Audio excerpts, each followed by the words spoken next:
hari ini. Saya sih cuma minta satu, Anda kembali pada jalan yang benar, jalan yang lurus penggaris, seluruh jalan tol. Kalau enggak, dengan cara saya sendiri, paham? Ya enak ngalurusin aing karena jalan benar. Oh, Langkahan heula aing. saya tinggal mati aja nanti saya langkahin. Aing mah teu dia tuh macam manusia. Sia datang ka dieu gugur ka bayangan. Nantang-nantang. Aing gitu sih. Benar. Oh.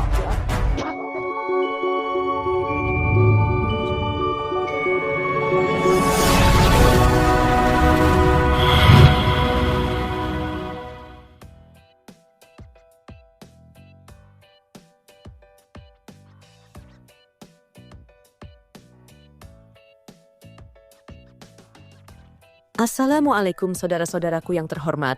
Selamat datang kembali di saluran kami yang selalu menyajikan konten-konten yang menarik dan menghibur. Kali ini, kami akan membahas secara detail hingga selesai sebuah kisah yang menegangkan dari seorang praktisi spiritual yang mengklaim dirinya kiai, namun melakukan wirid untuk menyantet orang lain demi memuaskan finansialnya. Motif apa yang sebenarnya dilakukan oknum tersebut, dan bagaimanakah Kang Ujang Bustomi dapat membongkar praktik kejahatan kesesatan tersebut? Baiklah, jangan lewatkan keseruan kisah ini sampai selesai, karena kita akan menantang diri dengan sebuah konten yang cukup tegang dalam tema Kisah Nyata Misteri Kang Ujang Bustomi Bongkar, Total Penipuan Praktik Dukun Santet Berkedok Kiai Sesat. Yuk, kita simak bersama-sama kisahnya dengan hati yang terbuka dan jiwa semangat. Selamat menyaksikan.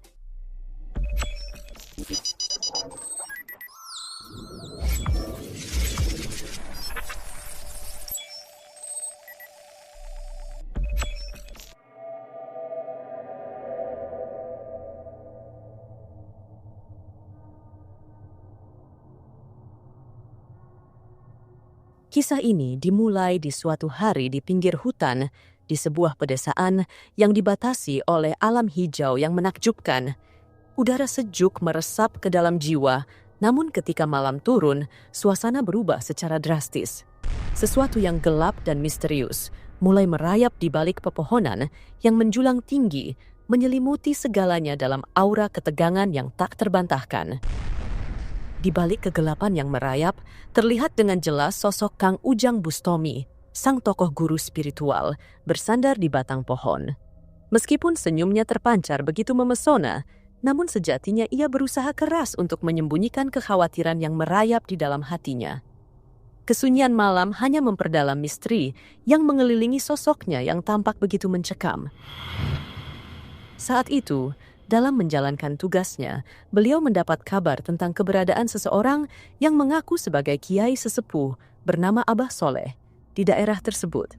Namun, permasalahannya adalah Abah Soleh menggunakan metode santet yang sangat tidak lazim, yaitu melalui ritual gaib dengan menggunakan ayam sebagai alatnya yang diyakini mampu menyerang bagian bokong dari para wanita yang menjadi korban targetnya.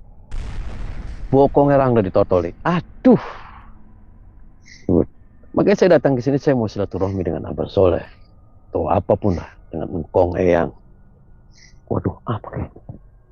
Wadah, nah tembelek main, manuk jelas. Hurap tembelek. Dalam suasana yang mencekam, Kang Ujang merasa terbebani dengan tugasnya untuk mengungkap dan menghentikan kejahatan yang terjadi. Meskipun dirinya dilanda kegelisahan oleh pertentangan antara kebaikan dan kegelapan yang digunakan oleh sosok itu sebagai kedok dalam praktiknya, beliau merasa penting untuk membawa kedamaian atas misteri ini. Mengatasi kegelisahan yang menghantui, ia memilih untuk meredakan ketegangan dengan menyanyikan sebuah lagu dengan suara khas yang merdu dan memukau, memberikan cahaya kecil di tengah kegelapan malam. Dimanapun ada bayanganmu, dimanapun ada bayanganmu, di semua waktuku ada bayangmu, kekasihku. Ku menangis, menangisku karena rindu.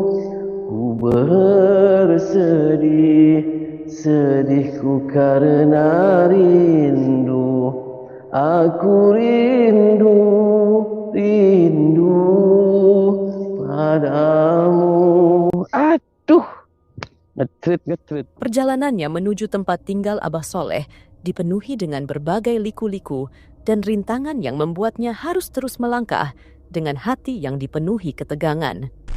Di tengah jalan setapak yang terhampar dalam kegelapan malam, suasana misterius yang menyelimuti dan bisikan angin membuat setiap langkahnya terasa begitu menyeramkan. Meski demikian, dengan tekad yang kokoh, Kang Ujang Bustomi tetap melangkah maju. Sesampainya di tempat yang dituju, beliau disambut dengan penuh kehangatan oleh seorang perempuan cantik. Dengan suara yang lembut, sang perempuan bertanya dengan sopan mengenai tujuan kedatangan Kang Ujang untuk bertemu dengan Abah Soleh. Dalam rasa ingin tahunya yang tumbuh, beliau pun merasa tertarik untuk mengetahui lebih dalam tentang identitas sesungguhnya dari wanita itu. Mohon maaf, Mbak. Dengan siapa? Saya dengan istrinya. Oh, istrinya. Iya, Istri nomor berapa nih, mohon maaf? Istri yang ke-17. Oh, ke-17. Iya. Kayak hari kemerdekaan, oh. Oh, 17. Iya. Emang istrinya ada berapa? Istrinya itu mau tahu aja sih ada berapanya. Oh. Emang ada Abah Solehnya? Ada Abah Solehnya. Ada perlu apa? Meskipun istri Abah Soleh terkejut dengan kedatangan tamu yang sudah larut malam, Kang Ujang berusaha menjelaskan alasan kunjungannya untuk bertemu dengan suaminya adalah demi membahas hal penting dan menjalin silaturahmi yang baik. Setelah berhasil meyakinkan sang istri, beliau akhirnya diizinkan untuk masuk. Suasana tegang dan misterius semakin terasa saat ia melangkah ke dalam rumah Abah Soleh, di mana aura kegelapan dan ketegangan semakin menguat. Beliau pun diarahkan untuk bersabar menunggu, karena sebenarnya Abah Soleh tidak bisa diganggu sedang tengah dalam proses wiritan. Sementara itu, perempuan itu memanggil suaminya. Setelah tidak lama menunggu, akhirnya Abah Soleh muncul dan Kang Ujang menyambutnya dengan penuh hormat. Tetapi, suasana tidak terasa hangat. Sebaliknya, Abah Soleh terlihat tidak senang dengan kehadiran tamu yang tidak diharapkan. Meskipun begitu, beliau mencoba menenangkan situasi dengan mengajaknya untuk duduk dan berbicara dengan tenang. Dalam perbincangan tersebut, ia menyampaikan keinginannya untuk mengetahui sosok sejati dari Abah Soleh. Abah sehat? Sehat, Waras? waras. Oh, waras. Karena nih, Abah. Lagi ngapain? Ayo ke wiridan. Oh, lagi wirid. Oke, mohon maaf nih, Bah. Saya mengganggu ke sini. Itu tadi istri yang ke-17 ya, Bah? Eta nomor 17 pamajikan. Eta, Eta banyak, Bah. Istrinya. 150 pamajikan. Waduh, 150. Serius? Benar pamajikan aja 150. Ulang harang-harang, Bah. Benar pamajikan aja. Sinti percaya mah. Benar pamajikan eta nomor 17. Jangan ngarang-ngarang.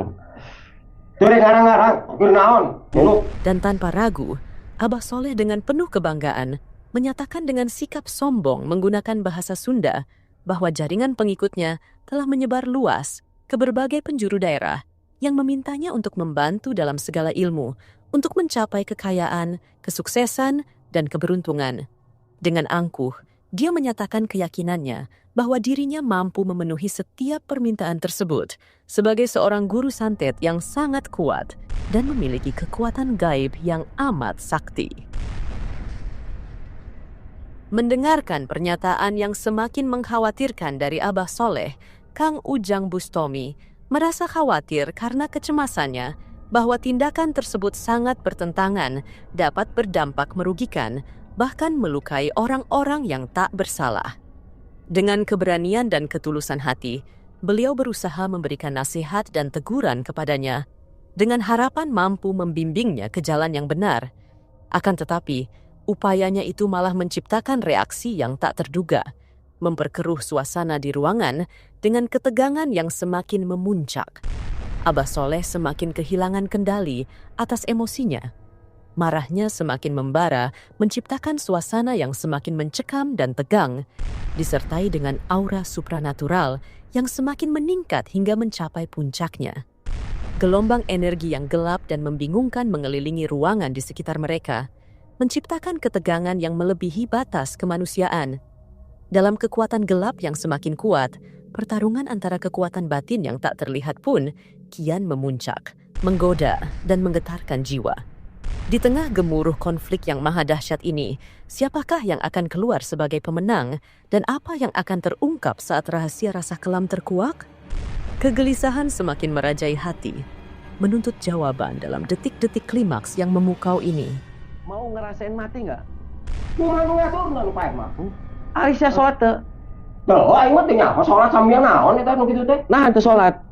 Da aing mah teh nyaho nu kitu mah. Nah, kudu salat kudu sambil da aing mah nu dipakenana kayak aing tatapa. Ya, sia tuh percaya ka aing. Ya, apa? Ya, aing teu serang bae tatapa di guha, di gunung, di laut. Di gua di gunung nyari apa? Nyari Ya kan ilmu. nyari berit. Neangan ilmu aing mah gedean beurit mah ngaja jeung aing batur-batur anak buah aing beurit mah. Boy edan sia. Dia edan aing mah da teh edan. Rek edan rek mah naon di sana. Aing mah apa nu kali itu ge ka sasatuan jeung aing ngarurut. Berarti siang geus sakti sia. Sakti aing mah zaman. Eureun teh sia. Berhenti enggak kayak gitu-gitu? Nah, aing jangan urusanana. Jangan ngerasa jago. Anda jangan ngerasa Anda masih sehat. Anda ketika punya ilmu silakan saja. Tapi ketika Anda gunakan untuk catat kayak itu Anda gila berarti. Aing disebut gila ada aing mah teh gila ada aing coba aing nyebut gila erek edan erek sinting. Ka aing mah masa bodoh. Boy edan sia. Lamun aing jalma yang nyebut edan poe modal ku aing sekaligus ku aing mah. Oh, sia bisa modalan aing. Bisa. Anda bisa bikin mati saya. Bisa. Serius nih? Bener. Enggak kebalik. Ya, bener. Anda yang bikin mati sama saya malam ini. Moal aing mau bisa paeh. Paeh tah ku aing sia. Nah, aing paeh anak buah aing ngaya erek jin gendar setan kabeh jeung tukangin aing ngarupeun aing tuh, jeuleutun tuh. Nah, datang ka ngumpul kabeh. Sia datang ka dieu teu puguh teu karu. Aing.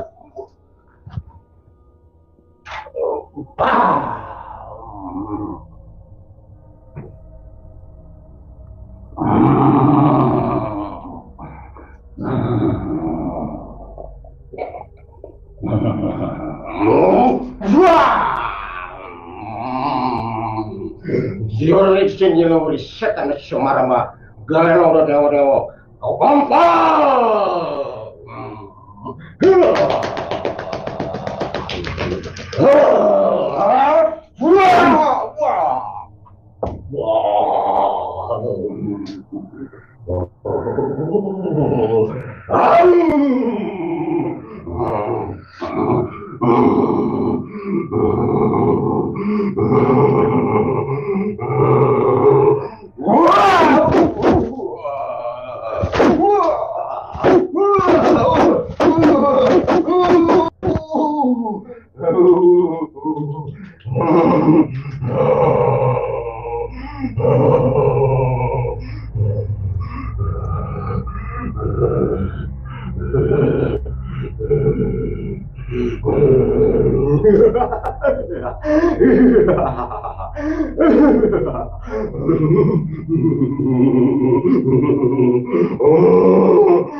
Udah.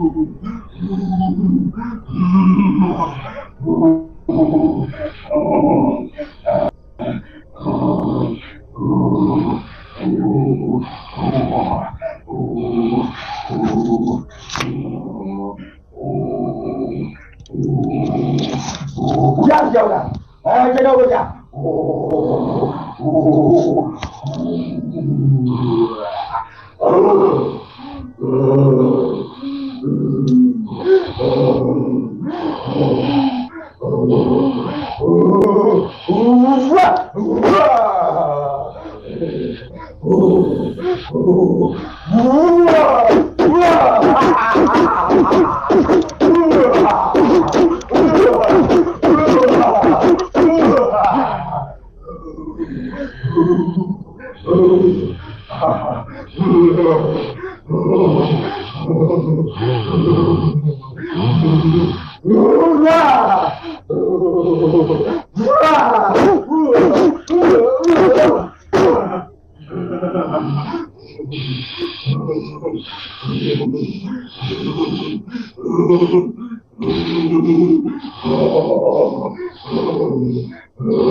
Dari itu, Kang Ujang Bustomi kini menangkup waktu sejenak untuk menghela nafas, menenangkan jiwa yang masih terbelenggu dalam tragedi misterius yang gelap.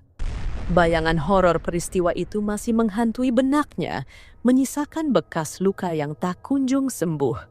Dalam keheningan malam yang membelit, hembusan napasnya yang terengah-engah hanya menambah kegelisahan yang merayap di dalamnya, memicu adrenalin liar yang mengalir seperti lava menyulut rasa cemas yang terpendam.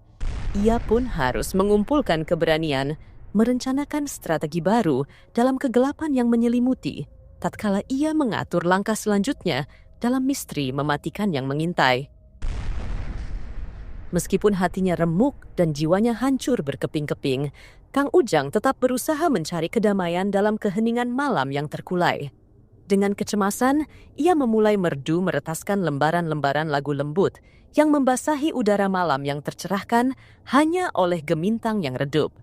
Suara lembutnya, penuh dengan lantunan keharuan dan duka, meluncur membelai angin malam yang dingin, menembus kedalaman hati yang terluka.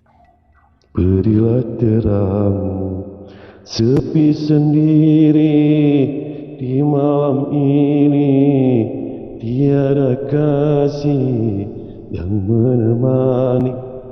Malaysia hadir sama Ardi Putra FC Jepang siap. Hari Asma Suryani siap. Derita cintaku dia telah tahu, bagaimana aku semuanya dia tahu. Denganmu lilin putih, temanilah aku malam ini. Dengung merdu yang terpancar dari bibirnya begitu meresap di relung jiwa, menghadirkan kehangatan damai yang kontras dengan pemandangan luar yang kelam, menyesuaikan resah yang merasuki siapapun yang memahaminya. Dengan percaya diri yang memancar melalui hati yang berkobar dan tekad yang tak tergoyahkan, Kang Ujang Bustomi dengan langkah mantap memasuki batas kegelapan rumah yang dirasuki aura misteri. Dalam pencariannya yang gigih untuk menemukan jejak keberadaan Abah Soleh. Setiap langkahnya terasa seperti diarahkan oleh kekuatan spiritual yang menggigil dalam misteri yang menyelimuti ruangan-ruangan yang penuh dengan keheningan. Keluar. Ayo keluar kalau berani. Jangan ngumpet ya. Keluar. atau saya dobrak. Keluar. Hei, kalau nggak keluar saya cecek nih. Dalam ketidakdugaan yang membelit, sosok yang melangkah keluar dari kamar bukanlah bayang Abah Soleh, melainkan Neneng, istrinya sang penyesat itu. Dengan sorot mata yang tajam dan wajah penuh dengan kekerasan gigi, Neneng menolak kehadiran Kang Ujang di wilayah rumahnya, menyangka bahwa langkahnya telah mencampuri batas privasi keluarganya. Dalam keheningan yang terganggu, Neneng dengan tegas menyuruhnya untuk segera meninggalkan rumahnya. Dengan suara yang mengandung daftar putus, kata-kata yang bergegas merayap terus masuk di telinga Kang Ujang, memperlihatkan titah yang sudah terpampang jelas. Dan bahkan, dengan halus namun keras, Neneng mengadvokasi beliau untuk menunaikan keputusan relatif untuk tidak lagi menjumpainya suaminya. Lebih baik Kasmat pulang aja. Emang kenapa kalau dia mati Anda nggak dapat jatah ngemprut gitu kalau dia mati? Anda apa hubungannya? Masalah itu urusan saya sama Abah. Ya, urusan apa? Masalah ngemprut mah itu urusan saya sama Abah. Ya saya tanyain Anda nih yang ke-17. Sebulan itu dikasih jatah ngemprutnya berapa kali? Mau tiap hari saya juga bisa sama Abah. Orang 100 lebih istrinya. Iya, satu hari Emang dalam besar? berapa istri juga dia bisa. Besar barangnya Abah?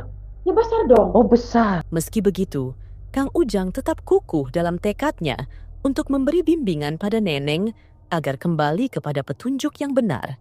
Ia menyoroti kepada Neneng bahwa perbuatan yang telah dilakukan telah membawa kesesatannya. Bahkan, Neneng telah terperangkap dalam jaring tipu daya Abah Soleh, terhanyut dalam peran sebagai istri ke-17, yang sesungguhnya menghalanginya dari jalan kebenaran. Dengan kelembutan dan kejujuran yang tulus, Kang Ujang Bustomi bertekad membuka mata Neneng untuk melihat kejelasan yang tersembunyi, membimbingnya ke landasan yang terang. Dengan tekadnya yang mantap, ia mengajak Neneng untuk bersama-sama melangkah keluar dari bayang-bayang yang dikuasai oleh kegelapan tipuan Abah Soleh, serta kembali meraih cahaya kebenaran. Akan tetapi, Neneng menepis dengan tegas pandangan beliau, merasa yakin bahwa pilihannya tak dapat diganggu. Malah, kemarahannya memuncak ketika Kang Ujang tetap kukuh pada pendiriannya untuk tak pulang sebelum menyelesaikan konflik dengan Abah Soleh. Maunya apa? Mau berantem? Punya ilmu? Sok? Ayo.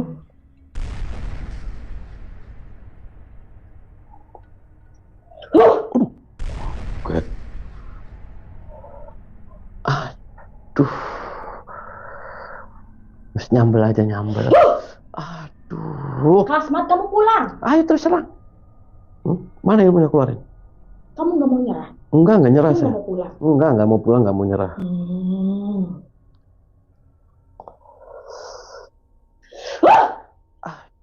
Aduh. Aduh. Kamu beneran nggak mau pulang?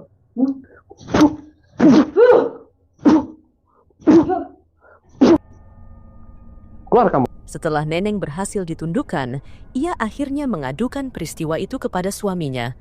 Abah Soleh kemudian melangkah keluar dari dalam rahasia gelapnya.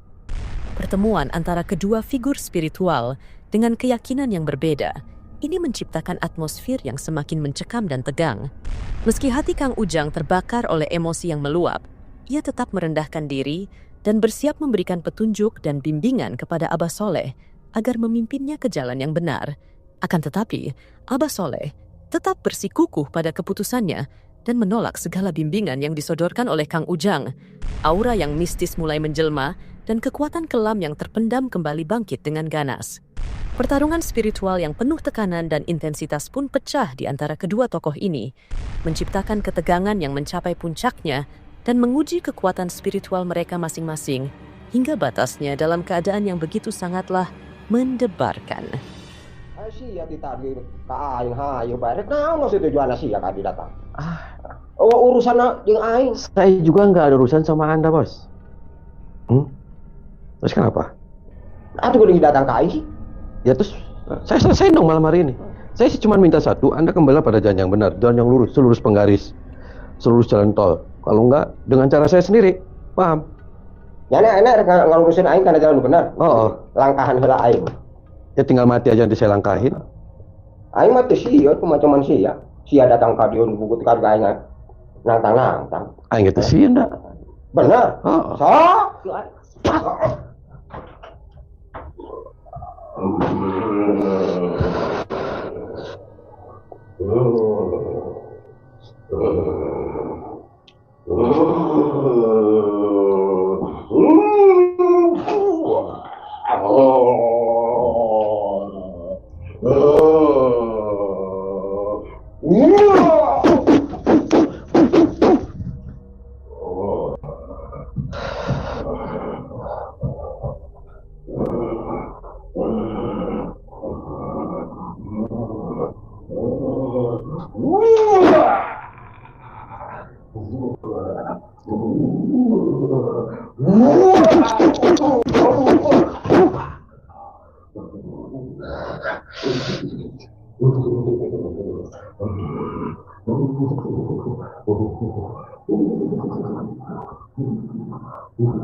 اللهم صل على سيدنا محمد اللهم صل على سيدنا محمد لا موجود الا الله ولا معبود الا الله هكذا نفس نفسي بالحق قال رسول الله صلى الله عليه وسلم ففهمناها اسماعيل قلنا جناح واحد مسؤول ما تجمع سمعنا وتكون فلان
Dari kisah yang terbentang, kita dapat menarik beberapa pesan moral dan nilai dedikasi yang relevan. Pertama, kisah ini mengajarkan pentingnya memiliki niat yang jujur dan tulus dalam setiap tindakan yang kita lakukan. Niat yang baik akan membawa kebaikan, sementara niat yang buruk akan mengakibatkan kehancuran dan kesesatan, seperti yang dialami oleh karakter-karakter dalam cerita ini. Kedua, kisah ini menggambarkan pentingnya untuk bertindak dengan keberanian dan kejujuran dalam menghadapi kejahatan dan ketidakbenaran. Kang Ujang Bustomi mewakili sosok yang siap menghadapi tantangan dan mengungkap kebenaran, walaupun ia harus berhadapan dengan kegelapan dan kekuatan gelap. Pesan ini mengajarkan kita untuk tidak takut menghadapi ketakutan dan kesulitan demi menyuarakan kebenaran dan merawat nilai-nilai kebaikan.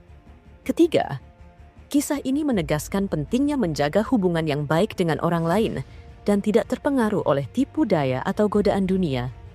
Kang Ujang Bustomi, dalam menghadapi konflik dan pertarungan spiritual, tetap mempertahankan nilai-nilai ketulusan, kesabaran, dan dedikasi dalam membimbing orang lain ke jalan yang benar. Hal ini mengingatkan kita akan pentingnya memilih jalan kebenaran meskipun dihadapkan pada tekanan dan tantangan yang besar. Dengan penuh hikmah dari cerita ini, mari kita selalu berupaya untuk menjalankan niat baik, bertindak dengan keberanian dan kejujuran, serta menjaga hubungan baik dengan sesama dalam memperjuangkan nilai-nilai kebaikan dan kebenaran. Semoga kisah ini dapat menginspirasi dan membimbing kita di tengah mengarungi kehidupan yang penuh dengan ujian dan tantangan. Semoga pembahasan kita kali ini bermanfaat dan semoga juga apa yang kita lakukan pada hari ini mendapatkan ridho dari Sang Maha Pencipta Allah Subhanahu wa Ta'ala, dan sampai jumpa di kisah-kisah menarik lainnya. Akhir kalam, saya ucapkan Assalamualaikum warahmatullahi wabarakatuh.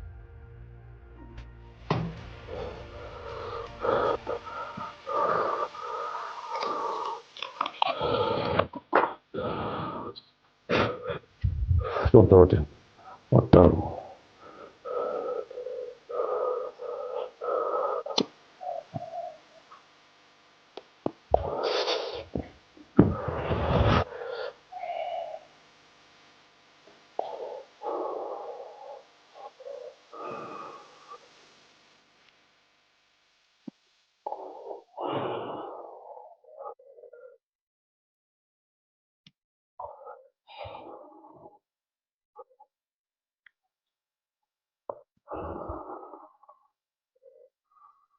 Badan